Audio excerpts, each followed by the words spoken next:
Bum, bum, bum! Pam, pam, pam, pam. Moi drodzy, ponieważ zbliżają się wybory, to dzisiaj podczas tego odcinka Kanga No Comment będziemy rozmawiali właśnie o wyborach, ale nie o tych wyborach, które będą miały miejsce w październiku. Dlaczego? Bo jesteśmy apolityczni.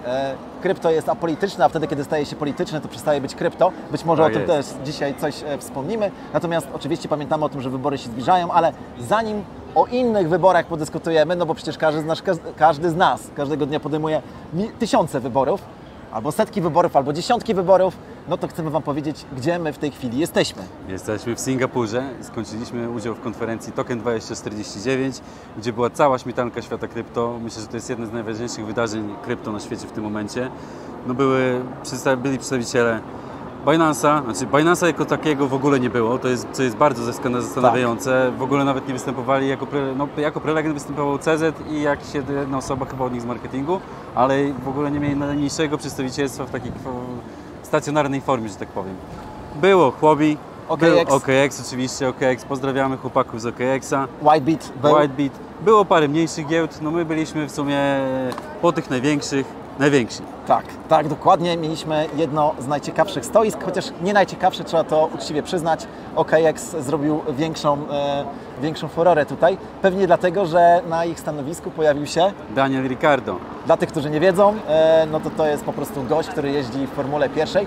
A skoro mówimy o Formule 1, nie wiem, czy słyszycie? Właśnie. Tutaj w tej chwili lata dużo helikopterów. Wokół nas właśnie odbywają się testy.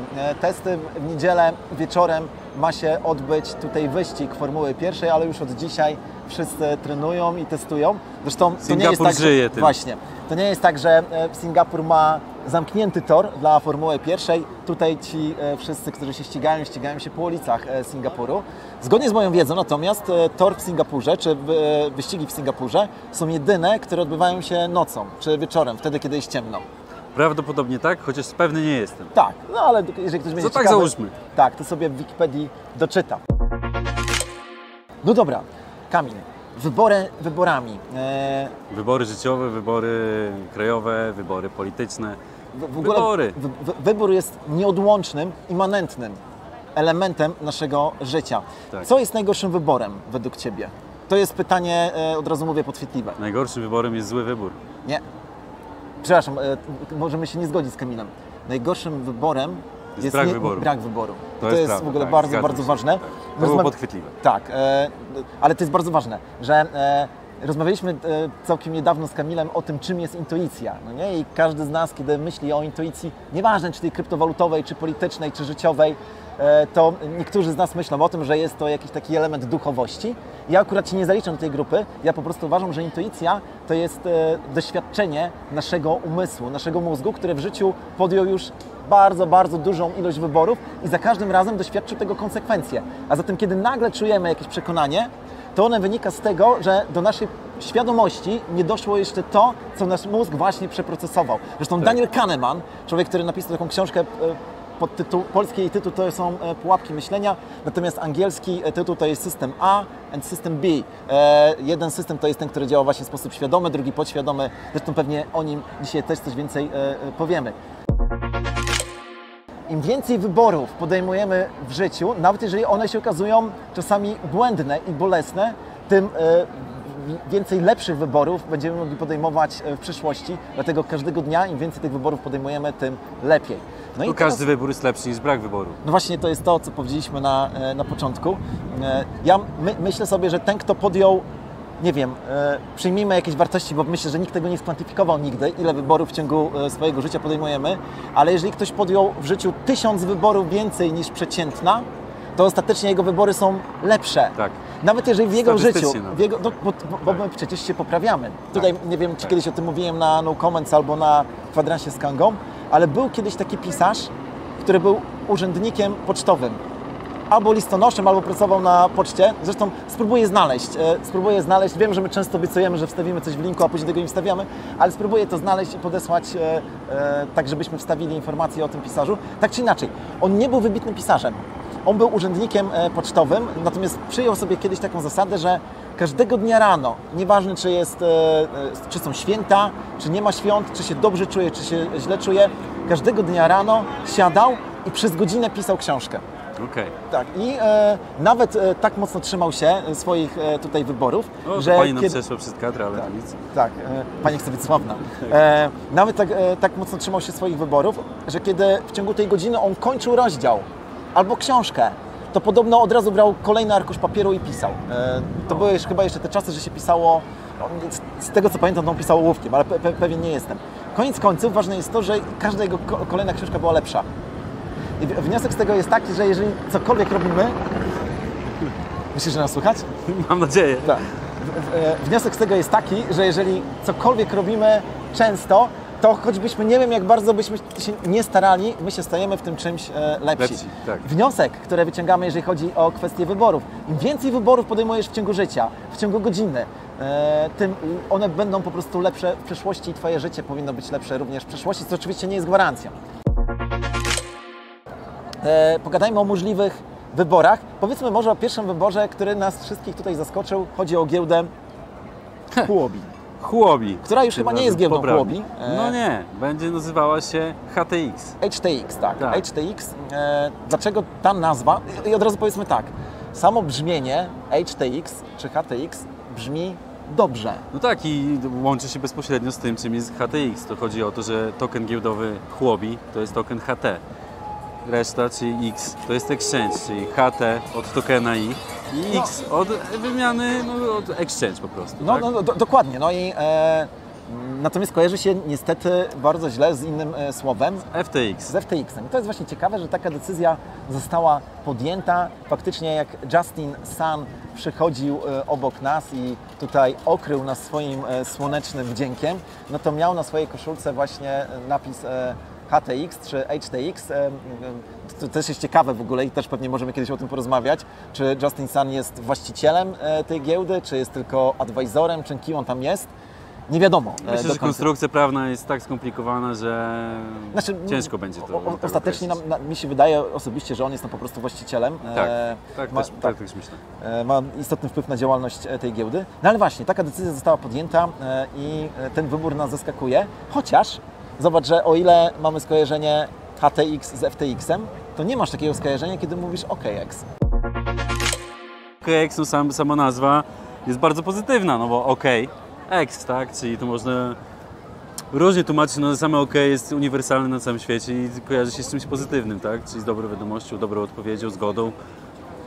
No jasne, zwracam uwagę tylko na to, że faktycznie zacząłem się zastanawiać, że o ile OKX nie brzmi źle, o tyle HTX brzmi faktycznie tak jak FTX. Zobaczymy.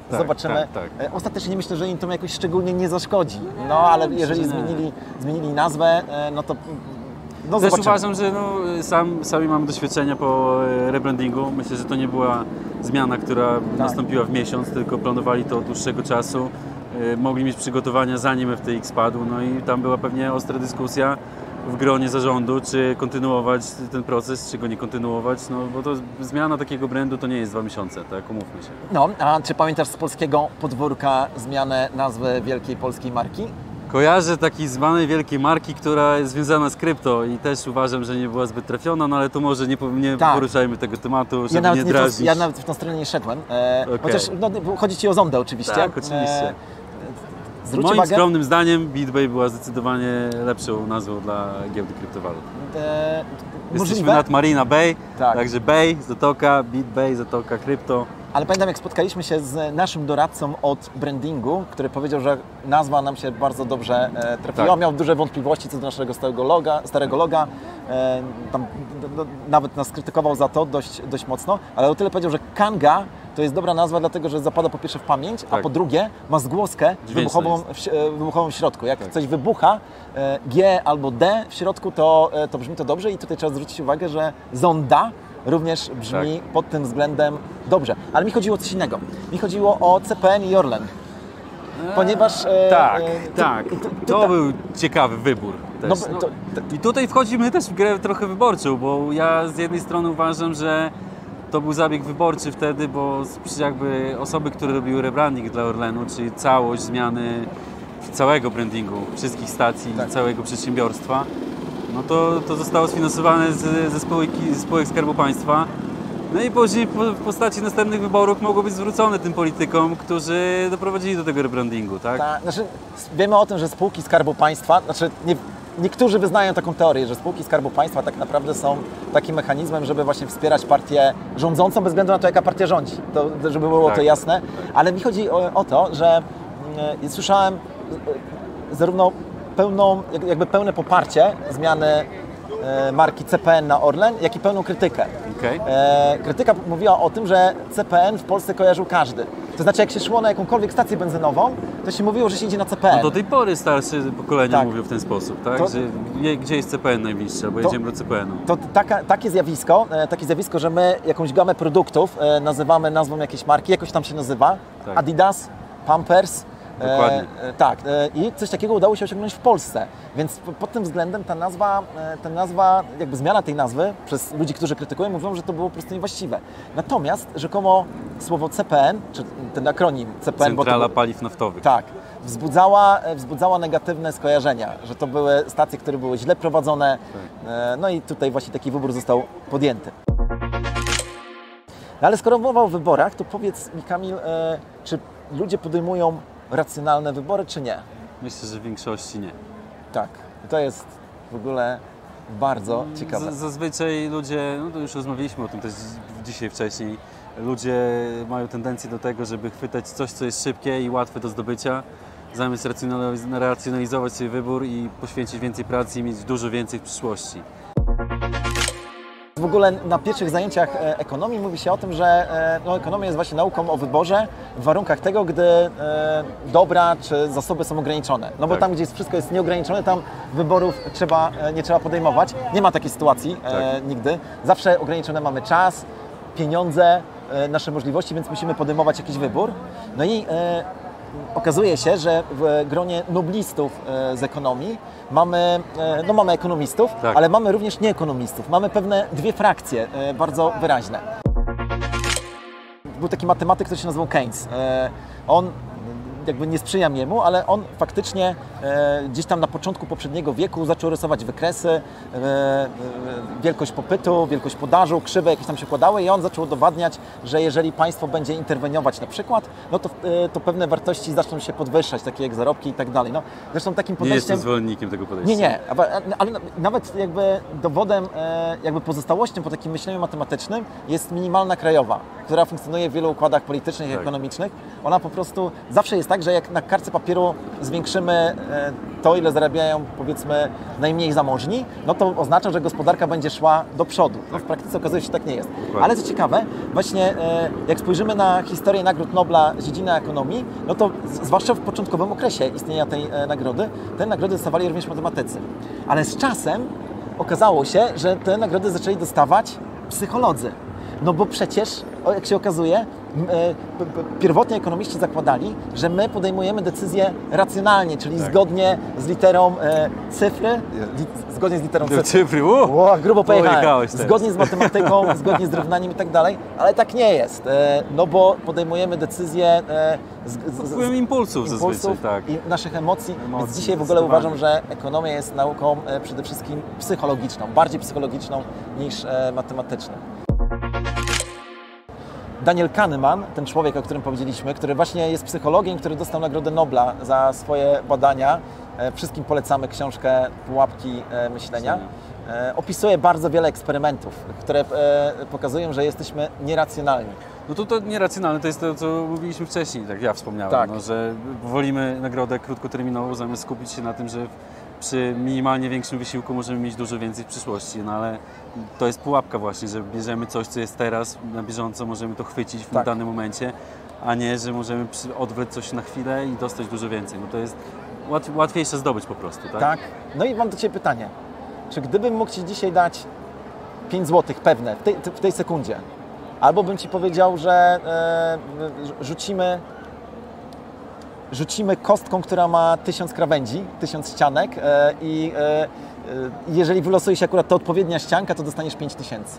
To znaczy mówię Ci tak, albo dostajesz pewne 5 zł, albo bierzemy udział w losowaniu, gdzie szansa jest 1 na 1000, ale jeżeli trafisz, to wygrasz 5000. Którą opcję byś wybrał? 5000.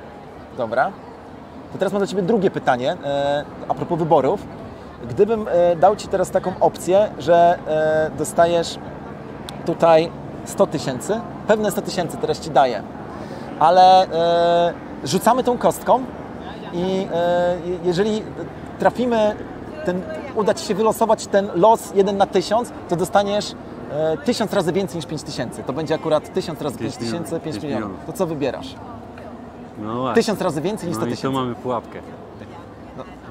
Bo jedna i druga sytuacja z punktu widzenia matematyki jest dokładnie taka sama. Dokładnie. Nie ma żadnej różnicy. Ale my już widzimy na początku większą nagrodę w drugiej wersji. Tak, no i bo tutaj okazuje się, że przy każdej naszej decyzji wchodzą te elementy nieracjonalne, niematematyczne. Bo co Ty zrobisz z 5 złotymi?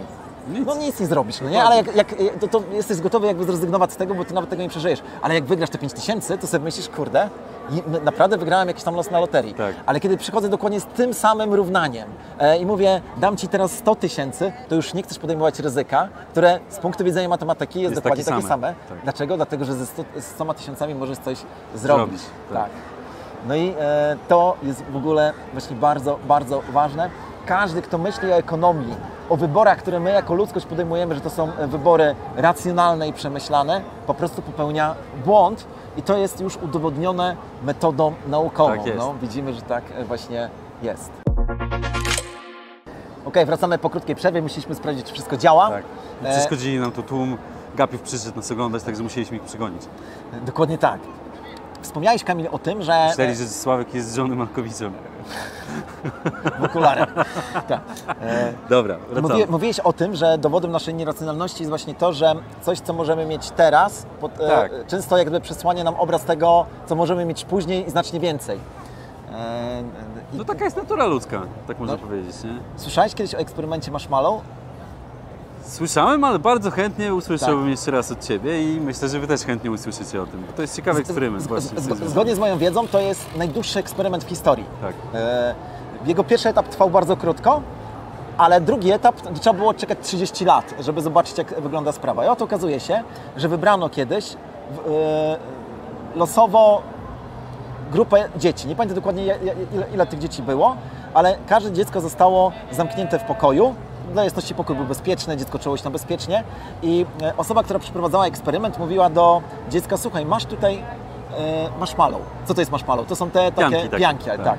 Każdy na pewno kojarzy. I powiedział tak, daję Ci teraz tę pijankę, możesz ją zjeść, ale uwaga, wychodzę teraz z pokoju i jak wrócę, nie wiem za jaki czas, może wrócę za godzinę, może za 15 minut, jak wrócę i Ty tej pijanki nie zjesz, to dostaniesz drugą.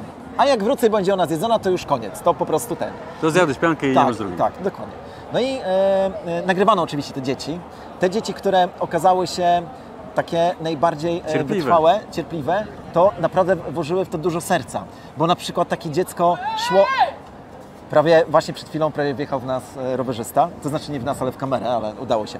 Takie dziecko, które chciało się powstrzymać od tego, żeby zjeść tę pijankę, szło do kąta i zamykało oczy. To robiło wszystko, żeby nie zjeść tej pijanki. Tak. No oczywiście większa część dzieci, zgodnie z moją wiedzą, zjadła tę pijankę po raz pierwszy i teraz ten eksperyment był opisany wiele razy, ale opisywał go również taki człowiek, który, zaraz sobie przypomnę jego nazwisko, Daniel Goleman. To jest ktoś, kto opisał inteligencję emocjonalną jako pierwszy. To jest człowiek, który wskazał, że kiedy bierzemy pod uwagę tylko tą inteligencję matematyczną, tą, którą wylicza się poprzez testy Mensy, wskaźnik, jak się nazywa ten wskaźnik naszej IQ? IQ, tak. Że okazuje się, że ludzie, którzy mają wysoki wskaźnik IQ, ale brakuje im na przykład umiejętności społecznych, albo nie mają właśnie inteligencji tej takiej społecznej albo emocjonalnej, no to po prostu nie radzą sobie w życiu. No i on właśnie bardzo mocno to opisywał, twierdząc, że ci, którzy potrafią sobie odmówić coś teraz, to są ludzie, którzy mają wysoką inteligencję emocjonalną. W tym eksperymencie okazało się, zrobiono coś więcej. Zbadano, jak wygląda życie tych ludzi, którzy brali w tym eksperymencie 30 lat później. Tak. I okazuje się, że występuje bardzo silna korelacja pomiędzy sukcesem, jeżeli ktoś sobie odmówił zjedzenia pierwszej pijanki od razu. Dlaczego? Dlatego, że jeżeli umiemy sobie odmówić teraz czegoś na rzecz przyszłych wyborów, to przyszłych korzyści, to jest lepiej. Dowodem... Potencjalnych korzyści. Tak, oczywiście, bo one nigdy nie są pewne, tak, bo może się wiele rzeczy wydarzyć. I najbardziej sprawdza się to wtedy, kiedy się gniewamy. Bo czym jest gniew, kiedy poddajemy się gniewowi? Emocjami. Tak, I to takimi gadzimi emocjami. tak, kiedy ktoś nas zdenerwuje i zaczynamy na kogoś krzyczeć, a propos naszych ostatnich dyskusji, zaczynamy krzyczeć czy denerwować się, to chodzi tylko o to, że my zdecydowaliśmy się zaspokoić naszą potrzebę w tej sekundzie, a nie odczekać na przyszłość. Zresztą, Przemyśleć, tak. zastanowić się i podjąć racjonalny wybór. Tak, no, żeby jakby uspokoić swoje emocje. Ci ludzie, te dzieci, które wtedy potrafiły odmówić sobie tego pierwszego marshmallow na rzecz tego, żeby mieć dwa, no to właśnie okazało się, że oni między innymi umieli radzić sobie z gniewem. Bo to są właśnie wybory, które musimy podejmować każdego dnia. No i odniosły większy sukces w życiu.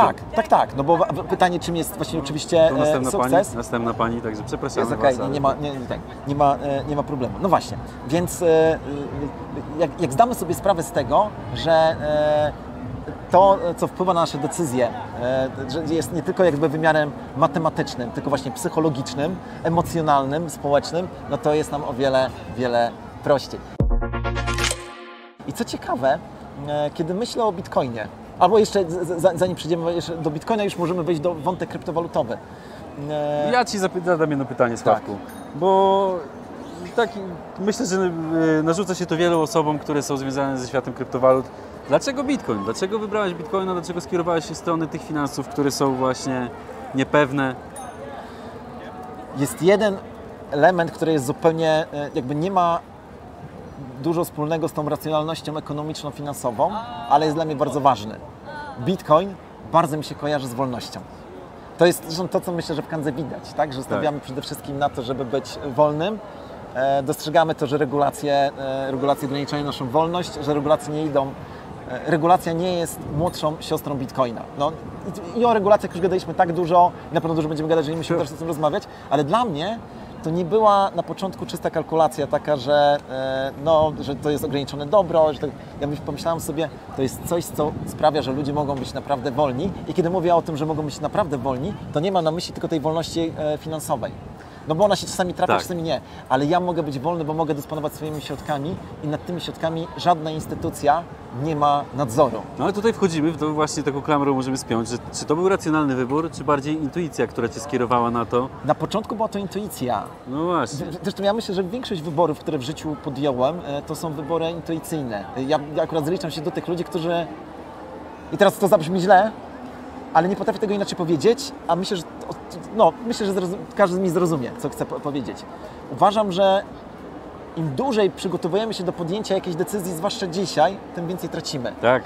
Dlatego, że to skutkuje tym, że podejmiemy w życiu mniej wyborów. Dokładnie. Że w czasach, kiedy każdego dnia pojawia się tyle informacji, ile przez pierwsze tysiąclecia, czy tam nawet więcej istnienia Ziemi, my nie możemy zbyt dużo czasu poświęcać na analizę. Musimy podejmować decyzje intuicyjne. Tak. Więc w pierwszej kolejności, kiedy ja zacząłem myśleć o Bitcoinie, to była decyzja intuicyjna, a nie racjonalna. Racjonalność pojawiła się później. Zresztą, kiedy zaczynamy się spotykać, nie wiem, kiedy mężczyzna zaczyna się spotykać z kobietą i ona mu się zaczyna podobać, to tam nie ma za krzty racjonalności na samym początku. Dokładnie. Dopiero w pewnym momencie ta racjonalność u niektórych się pojawia, u niektórych nie. O tym też kiedyś chętniej powiem.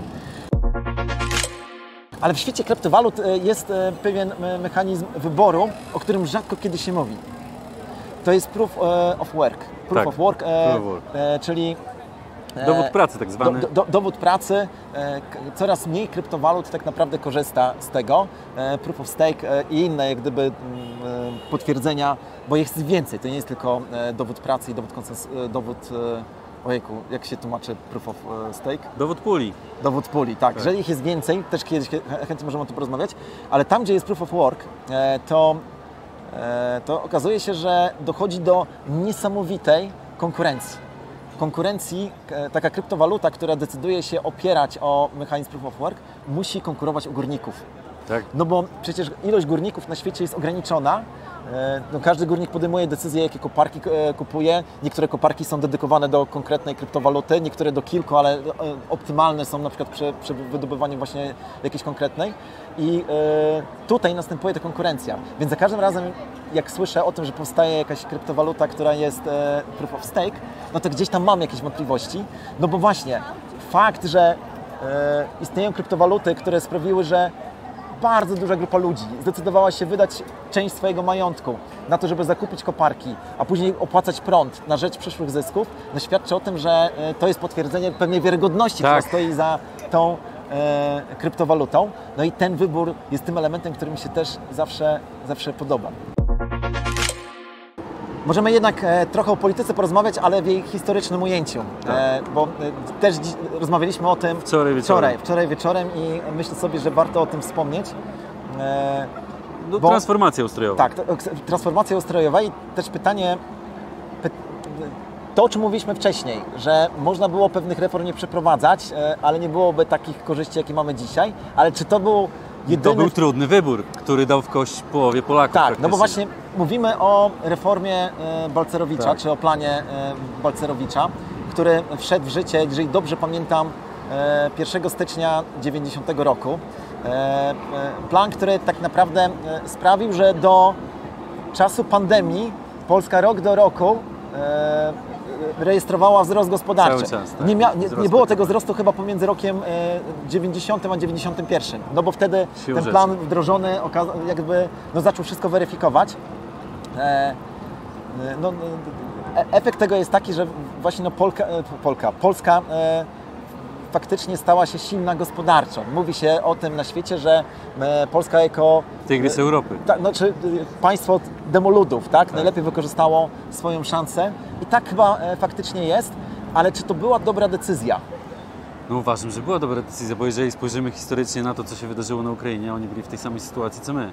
W tamtych czasach upadał komunizm w całym bloku wschodnim i wszystkie kraje miały takie, no może nie wszystkie miały takie same możliwości, no bo siłą rzeczy Ukraina była bliżej Rosji, była bardziej związana z Rosją, tak. No ale mieli możliwości takie same wyjść z takiego dołka, jak my byliśmy wtedy. I możemy teraz porównać, w jakim miejscu jest Ukraina, już nie abstrahując od tego, że jest sytuacja wojenna tam, tak? Ale zanim wojna wybuchła, no to widzieliśmy, jaka była sytuacja gospodarcza na Ukrainie, a jaką sytuację gospodarczą mamy teraz w Polsce. No tak. I tutaj wiele osób nie pochwala, delikatnie mówiąc, planu Balcerowicza czy jego działań. Ja uważam, że to było jedyne rozwiązanie, no bo można to było może zrobić lepiej, no ale nie było chętnego, który mógłby to zrobić lepiej w tamtym momencie. No, zgodnie z relacją i Mazowieckiego i tych osób, które jakby formułowały razem z Mazowieckim wtedy rząd, Balcerowicz był chyba 20 którąś osobą, której zaproponowano tekę ministra finansów. Nikt nie chciał się zgodzić, ponieważ stan polskiej gospodarki był opłakany. Tutaj taka ciekawostka, dlaczego prawdopodobnie nasz generał Jaruzelski, kiedy powiedziałam generał Jaruzelski, dlaczego zgodził się na okrągły stół? No jednym z argumentów podobno było właśnie to, że potrzebował kredytów z zagranicy i postawiono warunki, że jeżeli Polska ma dostać kredyty, to musi zacząć dogadywać się z opozycją. No więc on zdecydował się na ten krok ostatecznie zdecydował się. Ci, co pamiętają tamte czasy, no ja wtedy miałem 9 lat, no to sytuacja wtedy była katastrofalna. Brakowało wszystkiego. No tak, nie doceniano pracy ani wysiłku, tylko po prostu układy i funkcjonowanie. Tak. No każdy to pamięta. Natomiast chciałem zwrócić uwagę na coś innego. Premier Mazowiecki po latach powiedział, że gdyby wiedział, że koszty społeczne przeprowadzenia planu Balcerowicza będą tak wielkie, to by się na to nie zgodził. Zgodziłby się być może w połowie. Zresztą Mazowiecki nie był ekonomistą, był humanistą, tak możemy powiedzieć. Wiemy, że nie chcę teraz o nim rozmawiać, ale on nie był ekonomistą, na ekonomii się nie znał. Wiemy, że z Balcerowiczem się nie lubili w ogóle, to jest ciekawe. Tam w ogóle dochodziło do tego, że kiedy były spotkania Rady Ministrów, no to Mazowiecki wtedy, kiedy pracował jeszcze dla tej katolickiej gazety, chyba Więź ona się nazywała, no to był taki człowiek, który lubił zapalić papierosa, chodzić, rozmawiać, dyskutować i tutaj deliberować i wymyślać najróżniejsze rzeczy. No to był taki filozof, tak możemy powiedzieć. Balcerowicz był operacyjny. Balcerowicz był operacyjny. Jeszcze on nie lubiał dużo gadać, on lubiał po prostu wyciągać wnioski i działać. No i tam był jeszcze jeden problem. Balcerowicz był rannym ptaszkiem, a Mazowiecki był sową. I jak były spotkania Rady Ministrów, które przyciągały się tam do 2, 3 w nocy, no to Balcerowicz po prostu zasypiał, bo nie mógł tego wytrzymać. Ale chodzi mi o to, że Mazowiecki powiedział, że koszty społeczne były za duże. I ty mi kiedyś opowiadałeś o takim Twoim koledze, który stracił relację ze swoją prawie żoną, Tak. dlatego że skupił się na Bitcoinie. I tak go wciągnął ten temat, że nie był w stanie zadbać o relację z drugą stroną. Co tylko pokazuje o tym, Tak było. że wybór, nigdy nie możemy postrzegać wyborów w dwóch, albo trzech, albo czterech wymiarach. Wszystkie nasze wybory są wielowymiarowe.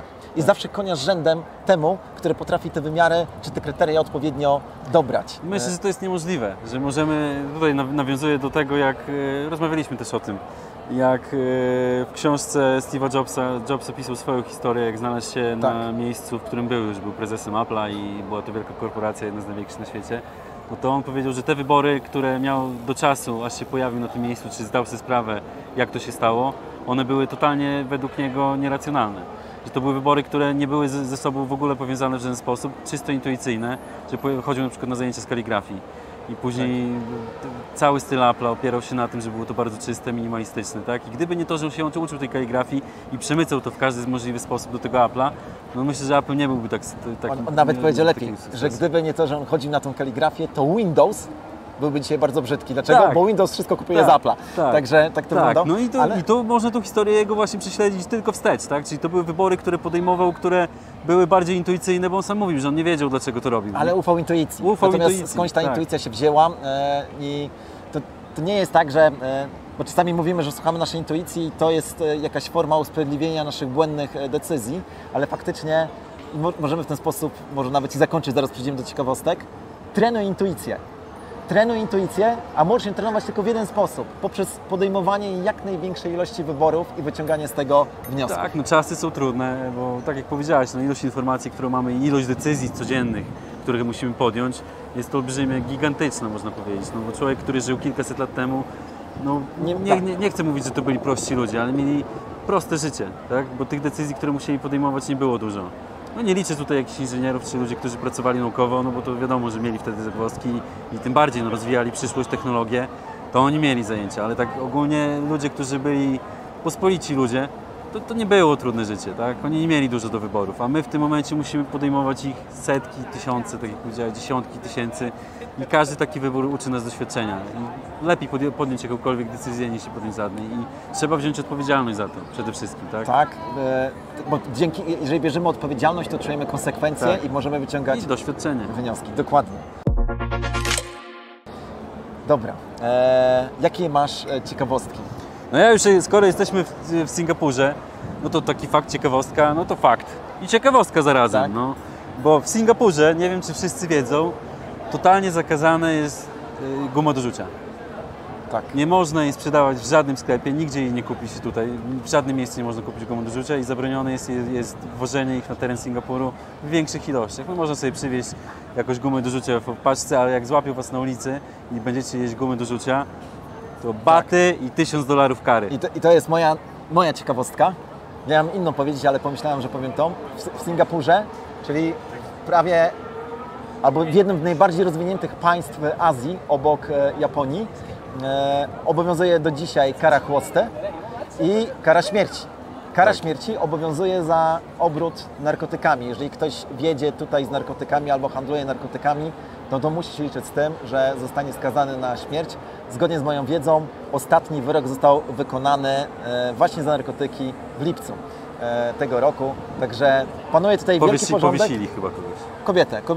Co prawda ona obracała heroiną, czyli to już był ten najwyższy kaliber, no ale skazali ją na karę śmierci. Także takie ciekawostki na temat Singapuru. Że mimo, że jest fajnie, to też nie jest fajnie. No, trzymają porządek. Tak. Trzymajcie się Coco Jumbo i do przodu. Widzimy się gdzieś tam w przyszłości. Tak, jeszcze poproszę Was tylko, sorry, że tak słabo. Przed no pożegnaniem zapomnieliśmy. Dajcie lajka, zasubskrybujcie, udostępnijcie ten materiał. Dajcie znać, co o tym myślicie, wpiszcie w komentarzu, o czym chcielibyście, żebyśmy porozmawiali w przyszłym tygodniu. A my jeszcze będziemy w przyszłym tygodniu No będziemy w Manili na Filipinach, a później jedziemy do Dżakarty. No, będziemy dawać znać. Tak, będą następne materiały właśnie stamtąd. Dzięki jeszcze raz, trzymajcie się, do zobaczenia. Hej.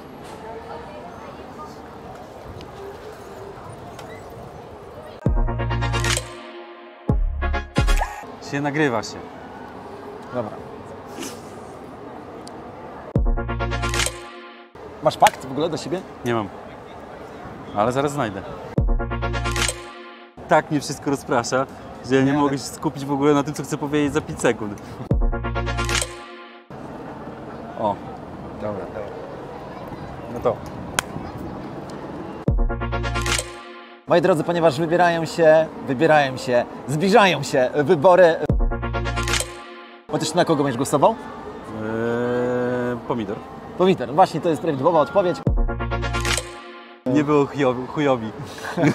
Dobra. Było chłobi. Chłobi, tak. Kończycie się teraz. Kto jeszcze był? No, nie było właśnie Binance'a, Nie było to jest Binance'a. bardzo ważne. Było... Okej, pam, param, pam, pam.